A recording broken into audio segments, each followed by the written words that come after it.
días, queridos hermanos, amigos, todos. Bienvenidos a este tema número 7 de nuestro curso de Apocalipsis, que hemos titulado Cristo, Juez y Salvador. Oremos al Señor. En nombre del Padre y del Hijo y del Espíritu Santo. Amén. Amén. Señor Jesús, Rey del universo, juez y salvador, Cordero que juzgas con amor y misericordia. Tú conoces el tiempo de la siega, recoges el fruto bueno y purificas lo que necesita sanación. Enséñanos que tu juicio, Señor, es amor que libera y acoge y que abraza todo dolor. Permítenos ver que aún hay tiempo para la conversión. Permítenos sentir tu cercanía y conocer de tu misericordia eterna. Amén. Amén. Amén. Queremos presentarles este séptimo tema que se inicia con una hermosa alabanza al Cordero inmolado en el cielo. Casi todo el texto ocurre en el cielo, pero también seremos testigos del castigo que se le infligirán a las naciones y a las personas que se han alejado de la ley de Dios y que han cometido idolatría en todos los sentidos que habla la Biblia. Para culminar con una gran alabanza a todos los que han sido redimidos y salvados por la sangre del Cordero.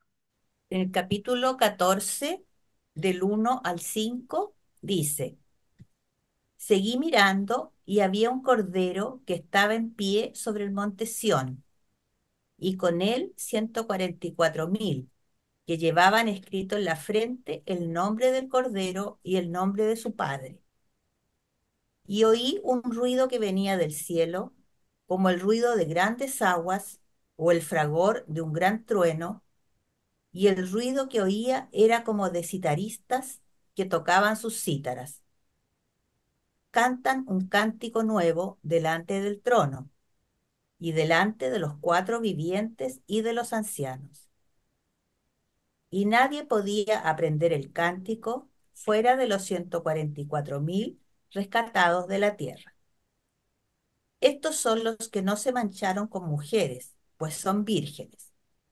Estos siguen al Cordero a donde quiera que vaya, y han sido rescatados de entre los hombres como primicias para Dios y para el Cordero. Y en su boca no se encontró mentira, no tienen tacha. Bueno, esta visión que tiene Juan, donde el Cordero está de pie en el monte Sión, en Jerusalén, eh, simboliza el lugar donde habita el Señor.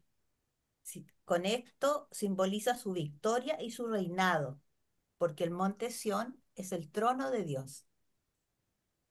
La lectura dice que estaban con él 144.000. Ellos acompañan a Cristo el Cordero y están marcados en la frente con el nombre del Cordero y de su Padre. Estos 144.000 son aquellos que han permanecido fieles y no han sucumbido a la bestia. Han tenido una conducta intachable, poseen una pureza espiritual admirable en su fidelidad a Dios, incluso hasta el martirio. No han sido idólatras ni han rendido culto a la bestia. Por eso Dios los reconoce y los destaca, y resuena la voz de Dios en la liturgia celestial, oyéndose, como dice, las cítaras, con un cántico nuevo. Es un cántico que solo los 144.000 aprenden y lo entonan. El cántico nuevo representa la novedad de Cristo con su nueva liberación del pueblo de Dios, liberados y salvados gracias al Cordero inmolado. La primera liberación es la que obtiene el pueblo de Israel a través de Moisés. En resumen, podríamos decir que los 144.000 son dignos de imitar, porque su vida es un ejemplo para nosotros, un ejemplo de identidad, pureza, fidelidad, seguimiento de Cristo, verdad y santidad. El mensaje es que quienes sigan a Cristo, el Cordero, Cristo muerto y resucitado, aprenderán el cántico nuevo para transmitirlo a los demás. Y no podemos dejar de mencionar acá y de relacionar los 144.000 con los que son llamados a la vida consagrada, sacerdotes o religiosos y religiosas, que han optado por una vida de pureza y de seguimiento apostólico. Si se vive la vida consagrada de manera auténtica y radical, ellos también podrán transmitir al mundo la novedad del Cristo de siempre, de Cristo resucitado. Ese es el mensaje que traen estos primeros versículos del capítulo 14. Gracias, Mónica.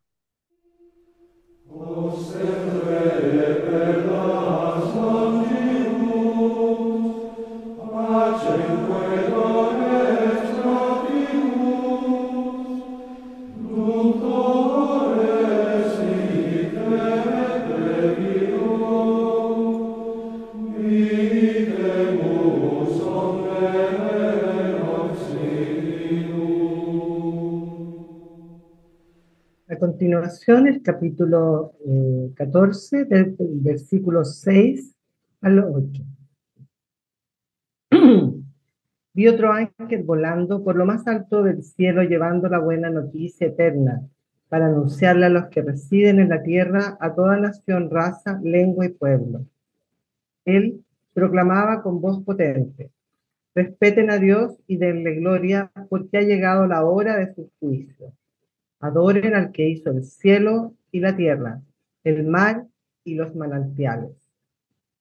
Un segundo ángel lo acompañaba diciendo: cayó la gran Babilonia, la que embriagaba a todas las naciones con el vino furioso de su prostitución. En este texto vemos muchos elementos, de los cuales yo solamente alcanzo a tomar algunos. Los ángeles como mensajeros de Dios, y también viendo como la liturgia celestial como un espejo y una esperanza de lo que nosotros vamos a vivir, lo que se va a anticipar de alguna manera. Entonces sabemos que ya está vencido, sabemos que ya cayó Babilonia, sabemos que los ángeles son instrumentos de Dios, creados por Dios, pero no son en sí mismo para adorar, ¿ya? Porque eso produce confusión en algunas personas. El primer ángel que nos está diciendo aquí que vuela, me llama la atención que dice en lo más alto del cielo, o sea, del cielo puede haber algo más alto, y eso es la buena noticia eterna que es el Evangelio. Y el Evangelio es buena noticia tanto para nosotros como para los vivientes en el cielo. El respeto por Dios se vuelve a repetir, ¿no es cierto? El darle gloria, el adorarlo. Adorar es la máxima forma de expresión de amor que alguien puede tener por otro. Entonces, la adoración va a ser eterna. El segundo ángel es importante porque señala la caída de Babilonia. Recordemos que Babilonia en la historia era un símbolo que representaba el poder, la gloria, lo máximo, digamos. Entonces, después Babilonia queda como un símbolo tanto en lo espiritual como en lo material, porque la caída de Babilonia representa el cautiverio, lo que fue el cautiverio para el pueblo de Israel durante mucho tiempo también. Y esta ciudad, sin duda, es hoy día y era seductora, por eso se le pone como la prostitución. Entonces, es una seducción que atrae, que es muy difícil después salirse, como lo que vemos hoy día en las sectas. Una vez atrapado, no hay libertad para salir, no hay libertad para seguir amando. Distinto a lo que pasa con Dios. También hay símbolos en Babilonia que son interesantes de analizar. El símbolo que tenía era una estatua de un león, pero oprimiendo al hombre, pisoteando al hombre, Mm. contra el león de Judá, que también conocemos, que es para proteger al hombre y salvarlo. Entonces, hay signos que tiene Babilonia que nos muestran, digamos, de que sin duda no es el fin del hombre, no es para lo que está creado. Después vamos a ver, digamos, que salir y resistir es la esperanza que tiene el cristiano viendo esta imagen del cielo. Eso me parece que puede ser importante. Gracias, Consuelo. Llegamos al texto del capítulo 14 entre los versículos 9 y 13.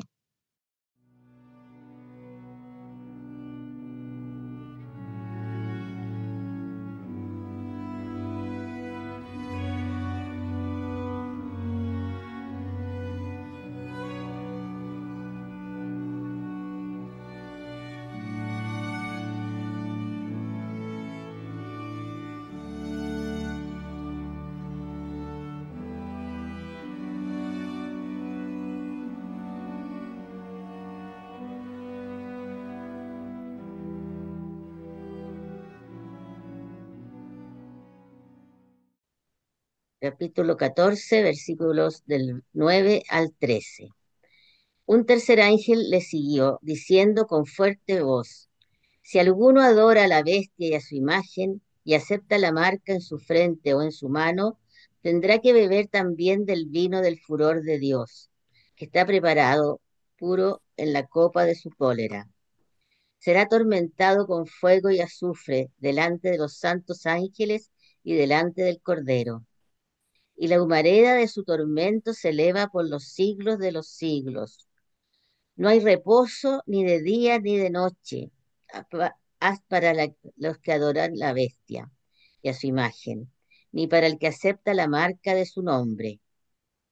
Aquí se requiere la paciencia de los santos, de los que guardan los mandamientos de Dios y la fe en Jesús. Luego oí una voz que decía desde el cielo: Escribe, dichosos los muertos que mueren en el Señor. Desde ahora, sí, dice el Espíritu, que descansen de sus fatigas, porque sus obras los acompañan. Vemos a un tercer ángel que aparece como, como mensajero de Dios y llama como por última vez a la conversión. Y le dice, pero diciéndole que todos aquellos que tengan la marca de la bestia en la frente sufrirán los tormentos que Dios le ha prometido. Pero no hay cambio en las personas, entonces sobreviene el castigo, que tiene una descripción tremendamente fuerte. Una de las descripciones es llover fuego y azufre, lo que nos recuerda el castigo de Sodoma y Gomorra. Y otro es una, una humareda que sube hacia el cielo. Nos recuerda también un fenómeno un castigo que se produjo, perdón, después del exilio, en que se quemaban los cadáveres de aquellas personas que se consideraban impuros, que se habían alejado de la ley de Dios. Bueno, entonces, después el castigo tremendo que aparece aquí, ser privados de la vida, del encuentro con otros y de un sufrimiento permanente. ¿Qué vida es la que se pierde? No es la vida humana, la vida mortal, se pierde la vida eterna. Si hemos sido creados para la presencia de Dios, se pierde esa presencia por toda la eternidad. El segundo castigo, el ser privado de los demás, del contacto, de la comunicación, vivir en un aislamiento, en una soledad tremenda por toda la eternidad. Lo que eh, uno no se imagina cómo puede ser por siempre, jamás, solo y abandonado. Y el tercero, que es realmente impresionante, es es un sufrimiento permanente para siempre. Imagínense ustedes lo que muchos, que en la literatura, tanto griega como italiana o rusa, se habla de eso, de un castigo que uno es privado de aquello que más ha querido, ha adorado. Imagínense un alcohólico que te ha sumergido, los griegos hablan así, un alcohólico sumergido en un mar de albino y no puede tomar. O uno goloso, tremendamente goloso, que está en una mesa llena de manjar exquisito y tampoco. ¿M? ¿Cómo es eso de cargar con aquello que más le ha dolido o lo más le ha gustado en la vida terrenal? Y eso, ese castigo por toda la eternidad.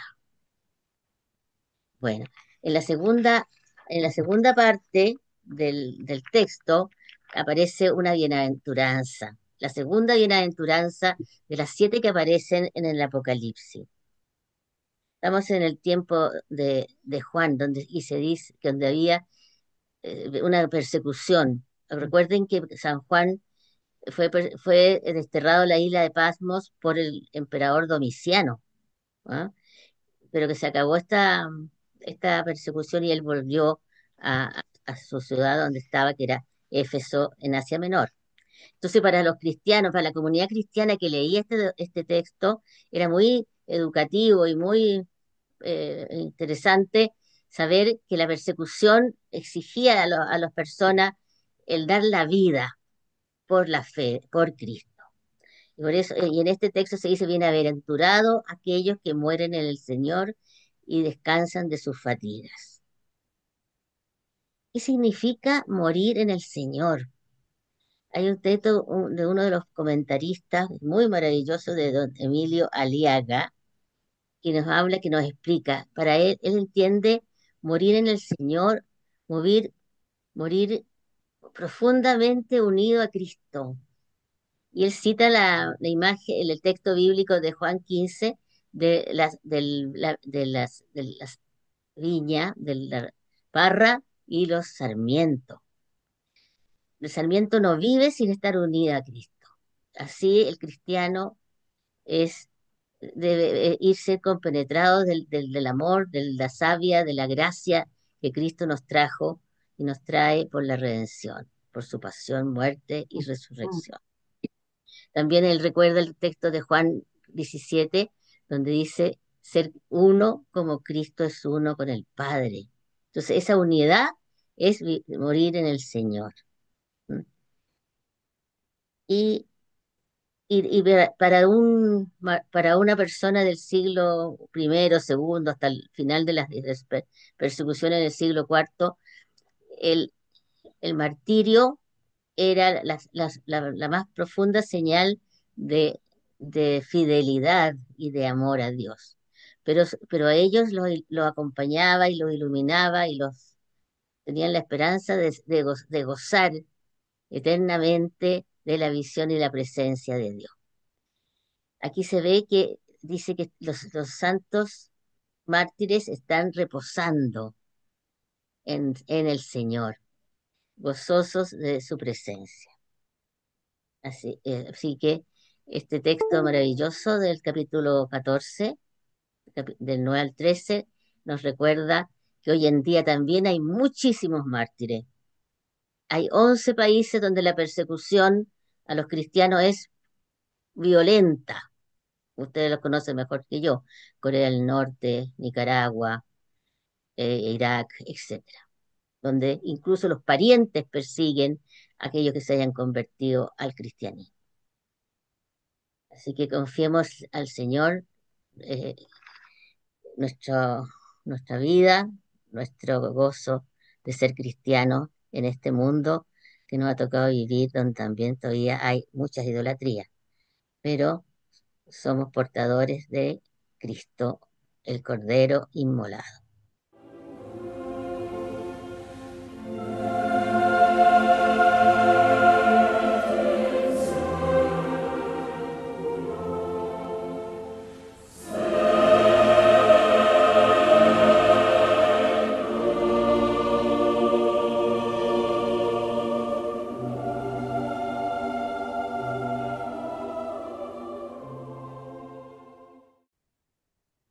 Continuando con Apocalipsis 14, ahora versículos del 14 al 20. Y seguí viendo.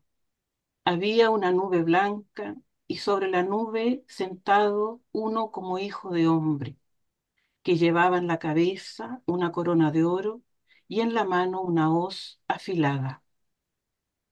Luego salió del santuario otro ángel gritando con fuerte voz al que estaba sentado en la nube: Mete tu hoz y ciega, porque ha llegado la hora de cegar. La mies de la tierra está madura. Y el que estaba sentado en la nube metió su hoz en la tierra y se quedó cegada la tierra. Otro ángel salió entonces del santuario que hay en el cielo. Tenía también una hoz afilada. Y salió del altar otro ángel, el que tiene poder sobre el fuego, y gritó con fuerte voz al que tenía la hoz afilada: Mete tu hoz afilada y vendimia los racimos de la viña de la tierra, porque están en sazón sus uvas. El ángel metió su hoz en la tierra y vendimió la viña de la tierra, y lo echó todo en el gran lagar del furor de Dios. Y el lagar fue pisado fuera de la ciudad, y brotó sangre del lagar hasta la altura de los frenos de los caballos, en una extensión de 1.600 estadios. En Apocalipsis 14, del 14 al 20, que leí recién, vemos a uno como hijo de hombre, dice, ¿no? Es Cristo que está sentado sobre una nube blanca. Tiene una corona dorada en la cabeza y una hoz en su mano. Desde el cielo, él contempla la tierra y se prepara para la siega. Una imagen que a primera vista inspira temor, que nos habla de juicio y de separación, pero en realidad esta visión es mucho más profunda, porque en el corazón de su mensaje nos habla de amor, de justicia y de esperanza. Porque a Cristo ya lo conocemos por su palabra. Él es el Cordero que fue inmolado por nosotros. Él es el buen pastor que cuida de sus ovejas y las llama a cada una por su nombre. Cuando Cristo usa su voz sobre la tierra, no es venganza, es justicia por amor a su pueblo, a los suyos, a los que lo aman, a los que creen en Él. Él ve todo lo que ocurre, ninguna injusticia queda sin respuesta, ningún sufrimiento, ninguna lágrima es invisible o ignorada por Él. El juicio de Cristo se debe realizar, sí, para terminar con el mal que oprime el mundo.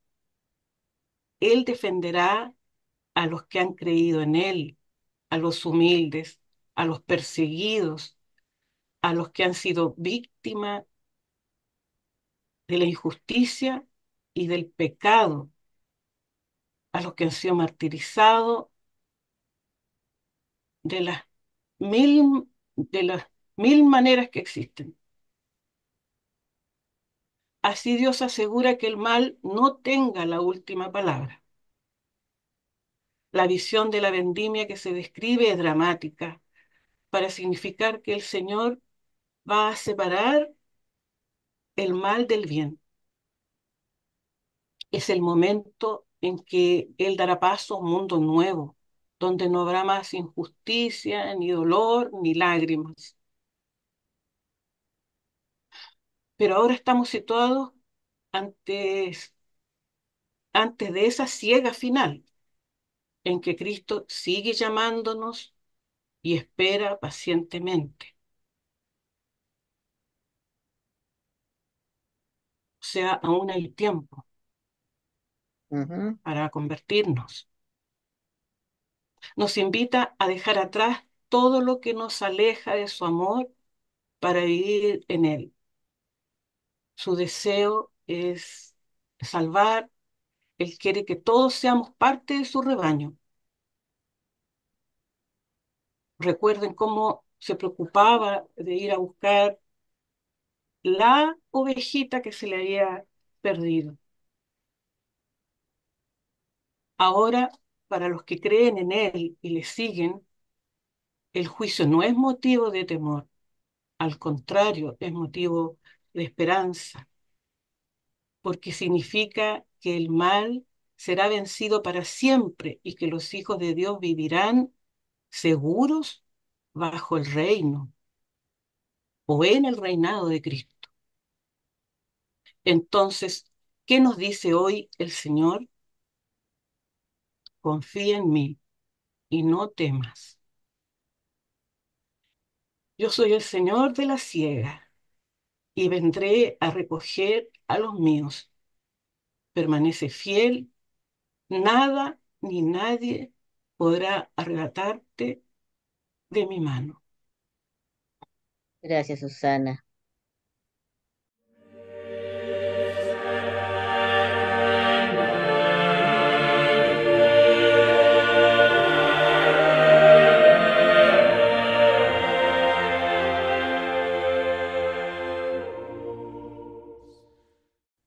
Apocalipsis 15, versículos del 1 al 8.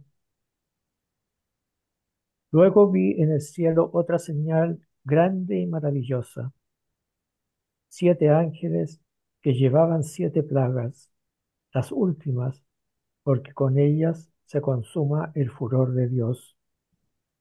Y vi también como un mar de cristal mezclado de fuego, que a los que habían triunfado de la bestia y de su imagen y de la cifra de su nombre, de pie junto al mar de cristal, llevando las cítaras de Dios, y cantan el cántico de Moisés, siervo de Dios, y el cántico del Cordero, diciendo: Grandes y maravillosas son tus obras, Señor Dios Todopoderoso. Justos y verdaderos tus caminos, oh Rey de las naciones. ¿Quién no temerá, Señor, y no glorificará tu nombre? Porque solo tú eres santo, y todas las naciones vendrán y se postrarán ante ti, porque han quedado de manifiesto tus justos designios. Después de esto vi que se abría en el cielo el santuario de la tienda del testimonio, y salieron del santuario los 7 ángeles que llevaban las 7 plagas, vestidos de lino puro, resplandeciente, ceñido el talle con cinturones de oro.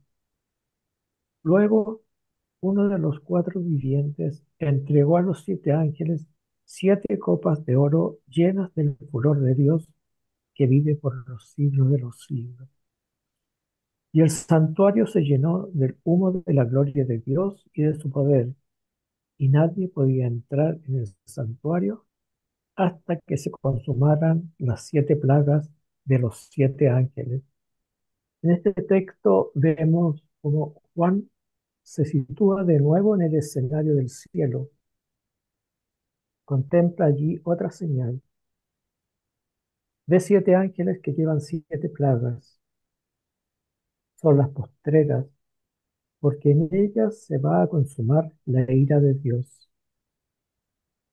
Este pasaje pretende fortalecer la fe de la comunidad cristiana tras la adversidad sufrida y la calamidad de las plagas que se avecinan. Aparece un mar cristalino, veteado de fuego. Es una referencia bíblica al Mar Rojo. Igual que los israelitas siguieron tras las huellas de Moisés, Así marchan los cristianos fieles tras la senda abierta por el Cordero. Los vencedores son la contrarréplica a los adoradores idolátricos. Han desafiado a la fiera, no le han prestado acatamiento ni han seguido sus consignas. Aunque se encuentren en medio del mar, símbolo de la tribulación, no se hunden en sus aguas. Estar de pie es alusión a la firmeza y resurrección, como Jesucristo, el Cordero vencedor. Al final han resultado victoriosos con Él. Por eso están de pie y entonan una liturgia de victoria. No hay dos cantos opuestos, el de Moisés y del Cordero, sino un largo y continuado canto de victoria. Se insiste en la perspectiva unitaria de la economía de la liberación.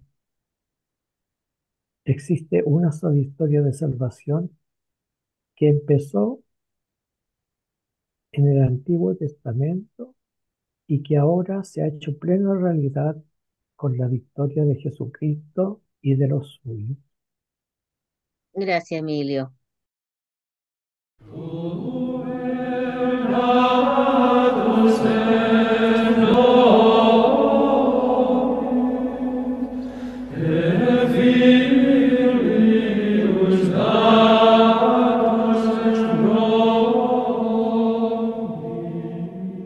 Bueno, hemos escuchado las lecturas de estos capítulos 14 y 15 y los comentarios tan interesantes que hemos preparado para ustedes con mucho cariño. Vamos a ver, pasamos a la sección de los anhelos del alma. Consuelo, ¿qué nos has preparado esta vez? Algo que es muy atingente para el día de hoy y que a lo mejor nosotros lo hubiéramos escuchado en las noticias, como que pasó algo en el Congo, como que hubo alimentos contaminados que mataron a gran parte de la población, a lo mejor hubiéramos escuchado eso. Pero sabemos que Dios también conduce la historia y que son los mártires que van haciendo el camino de salvación que Dios quiere para nosotros. Esta vez. Este testimonio Un joven como ustedes, Floribert Boanachui, fue asesinado en Goma por no dejar pasar productos alimentarios en mal estado que habrían sido nocivos para la salud de la gente. Pero como cristiano, rezó, pensó en los demás y decidió ser honesto, diciendo no a la suciedad de la corrupción. Eso es mantener no solo las manos limpias, sino el corazón limpio. Floribert Boanachui era un miembro de la comunidad de San Egidio de Goma, una ciudad de la República Democrática del Congo. Con San Egidio había conocido a los pobres y había empezado a ayudar en las escuelas de la paz, en el orfanato de Barasa y en el barrio de Mabanga, y con los niños de la calle. Se graduó y encontró trabajo como director de la oficina de aduanas, donde debía controlar la calidad de las mercancías. Era un cargo importante en una ciudad fronteriza como Goma. Su cometido consistía en comprobar la calidad de las partidas alimentarias que cruzaban la frontera y certificar su calidad.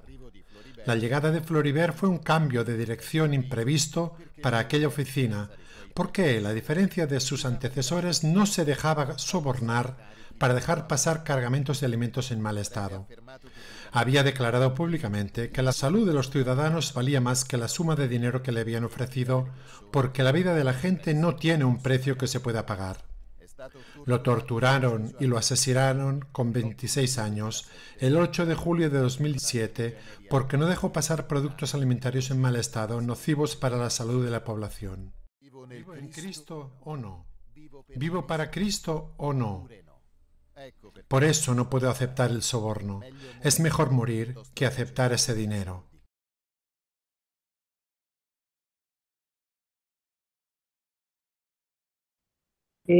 nos queda retumbando la pregunta de si nosotros vivimos por Cristo, que era la pregunta que hacía Floribert.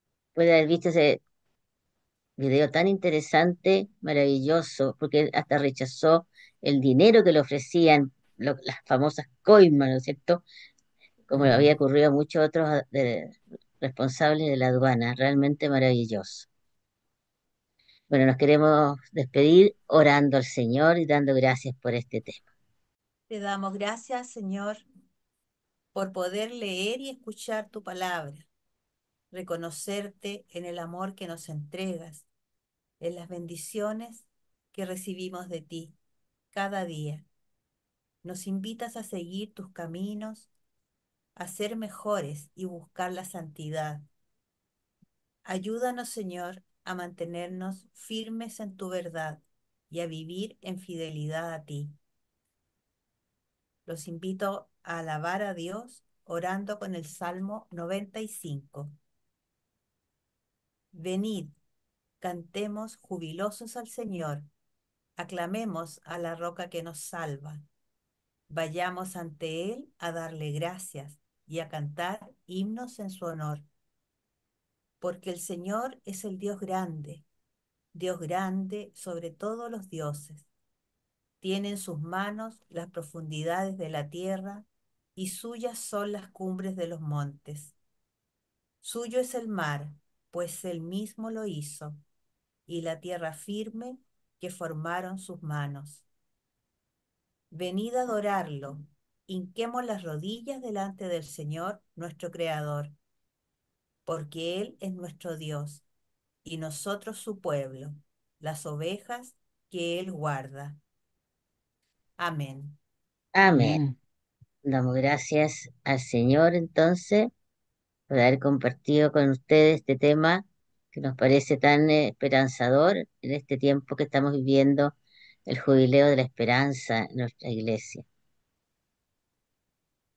Les agradecemos su atención, les agradecemos que suscriban, que lo difundan nuestro curso, porque mucha gente quiere conocer qué es lo que significa el Apocalipsis y no sabe dónde encontrarlo. Eh, eh, Difúndanlo. Yo creo que hacen un favor a las personas que a veces escuchan cosas que no son bíblicas o no son como solo cataclismos, supongamos. ¿M? Así que les agradecemos. Nos despedimos. Chao, chao. Hasta la próxima. El tema 8 es fantástico, así que no se lo pierdan también.